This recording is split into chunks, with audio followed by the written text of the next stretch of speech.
In fact ये कहूंगी कि उनके पास कोई कैंडिडेट है ही नहीं है, और उनके जो कैंडिडेट थे वो हमारे पास ऑलरेडी आ गए, क्योंकि भारत माता की बिना पर्ची की नौकरियां दी हैं, तो क्यों ना वो गांव में जाकर वोट की अपील करते हैं। जर्ज कोटी की जरूरत ही। मनोहर जी ने 1,25,000 नौकरियां दी है, जी।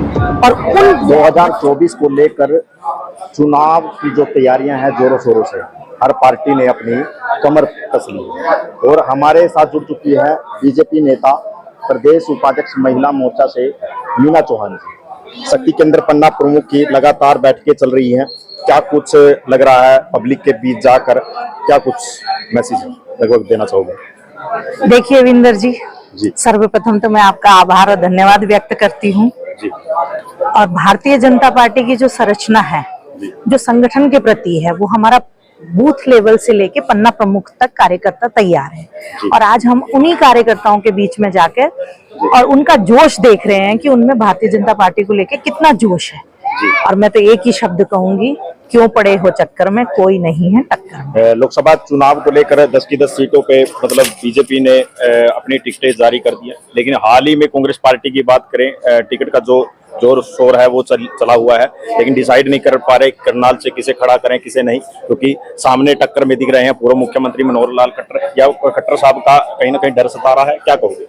बिल्कुल, मैं कहूंगी कि वो खट्टर साहब का डर नहीं है, खट्टर साहब की रीति नीतियों का डर है, जो कि कांग्रेस का कोई भी कैंडिडेट आने को तैयार नहीं है। इनफैक्ट ये कहूंगी कि उनके पास कोई कैंडिडेट है ही नहीं है, और उनके जो कैंडिडेट थे वो हमारे पास ऑलरेडी आ गए, क्योंकि माननीय प्रधानमंत्री जी और माननीय मनोहर लाल जी की जो रीति नीतियां थी, उन्होंने उस पार्टी में भी काम करके देखा और हमारी पार्टी की रीति नीतियों को भी देखा। तो हमारी पार्टी की रीति नीति और इनके जो विचार और उनके जो बातें हैं, उससे प्रभावित होकर कांग्रेस पार्टी की दिग्गज नेता हमारे बीच में आए हैं। कांग्रेस पार्टी के एक रमेश फुले नेता है, वो कह रहे हैं कि अगर खट्टर साहब को डर नहीं है, बिना खर्ची और बिना पर्ची की नौकरियां दी हैं, तो क्यों ना वो गांव में जाकर वोट की अपील करते हैं। जर्ज कोटी की जरूरत ही क्या है? देखिए, सर्वप्रथम तो मैं ये कहूंगी कि वो पूर्व मुख्यमंत्री रहे हैं, और उन्होंने हरियाणा एक हरियाणवी एक का नारा दिया है जी। और जबकि रमेश फुल्ले भाई मेरे भाई ही है, मैं उनको ये कहना चाहूंगी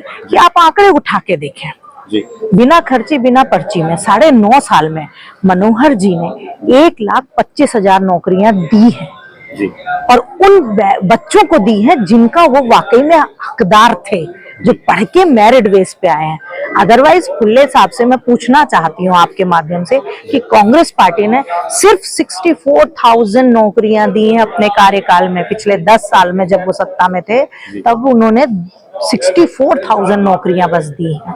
अभय चौटाला का बयान आता है कि अब वीरेंद्र अगर राठौर की बात करें, वो चुनाव लड़ रहे हैं कांग्रेस पार्टी से, चुनाव से लोकसभा प्रत्याशी हैं, तो मैं पूर्ण रूप से समर्थन करूंगा और भाजपा पार्टी को दरकिनार करके, ताकि लोगों को एक मैसेज ये भी दूंगा कि इससे दूरी बनाकर रखें, क्योंकि इन्होंने 9 साल लोगों को ठगने और लूटने का काम किया है। वो तो देखिए, हम गांव-गांव जा रहे हैं जनता से और उनके बारे में पूछ रहे हैं। वो गरीब तबका जिनका पिछले 60 सालों से हनन हो रहा था, आज उनके घर में राशन पहुंच रहा है। इलाज के लिए तरसते थे, वो बीमारी की हालत में घर पे ही दम तोड़ दिया करते थे, पर आज बिना उसके वो आयुष्मान कार्ड के माध्यम से 5 लाख का इलाज किसी भी अस्पताल में, ये नहीं कि सरकारी अस्पताल में, प्राइवेट अस्पताल में भी वो जाके इलाज करवा रहे हैं। तो वो तो गरीब तबके से पूछिए ना। इनेलो सरकार जब थी तब उन्होंने क्या किया? गरीब तबका तो कहीं था ही नहीं, और जरा सा उन्होंने खिलाफत कर दी तो उन्होंने उनको दंड दिया। आपके सामने एग्जाम्पल है। आयुष्मान कार्ड की बात करिए, आपने क्या लगता है ग्रामीण इलाकों में तकरीबन आयुष्मान कार्ड काफी बहुत बढ़िया। आज मैं बड़थल में गई हुई थी, इसी तरह की बैठक थी, और करीब वहां पे 150-200 की संख्या में व्यक्ति थे, और मैंने हाथ उठवाया कि आयुष्मान कार्ड के इधर पे कौन कौन के कार्ड बने हुए हैं। उसमें से 80% लोगों ने हाथ उठाया। क्या आपको लगता है तीसरी बार फिर कमर खिलेगा? बिल्कुल, डेफिनेटली कोई है ही नहीं सामने। आज मैदान खाली पड़ा है। कांग्रेस को विचार करना पड़ रहा है कि कैंडिडेट हम कहां से लाएं और किस कैंडिडेट को उतारें, क्योंकि जनता बिल्कुल डेफिनेटली 10 की 10 सीट। प्रधानमंत्री मोदी जी को कब बुलाया जा रहा है हरियाणा में? आएंगे, मोदी जी भी आएंगे, समय आते बिल्कुल वो भी आएंगे।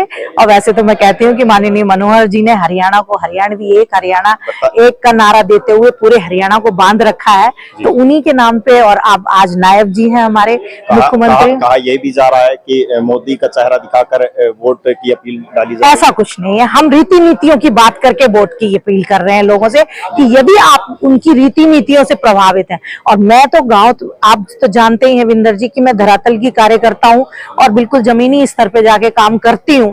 अपने मुंह से तारीफ नहीं करती, आप मीडिया पत्रकार बंधु हैं मेरे, तो आपको पता है कि मेरा मेरा कार्य किस तरह का होता है। तो मैं तो धरातल पे जाके महिलाओं से भी बात कर रही हूँ और पुरुषों से भी बात कर रही हूँ, और नौजवान जो कि नौकरी लगे हैं, जो कि कभी सोच भी नहीं सकते थे सपने में। मैं गांव रायसेन से हूँ और 12 लड़के अभी महिलाओं का रुझान किस तरफ लग रहा है? महिलाओं का रुझान मोदी जी के लिए है, क्योंकि महिलाओं के लिए आज उन्होंने इतनी योजनाएं बनाई हैं, इतनी योजना बनाए कि मैं गिनाए लग जाऊं तो शायद आपका समय भी इतना नहीं होगा।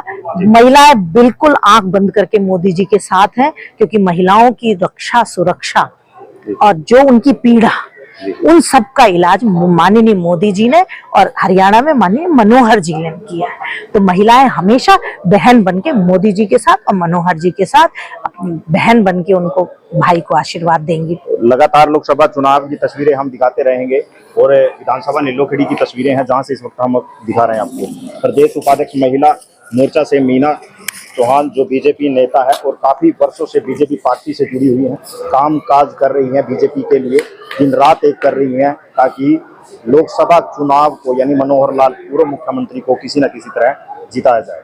ब्यूरो रिपोर्ट इंदर शर्मा के साथ। धन्यवाद।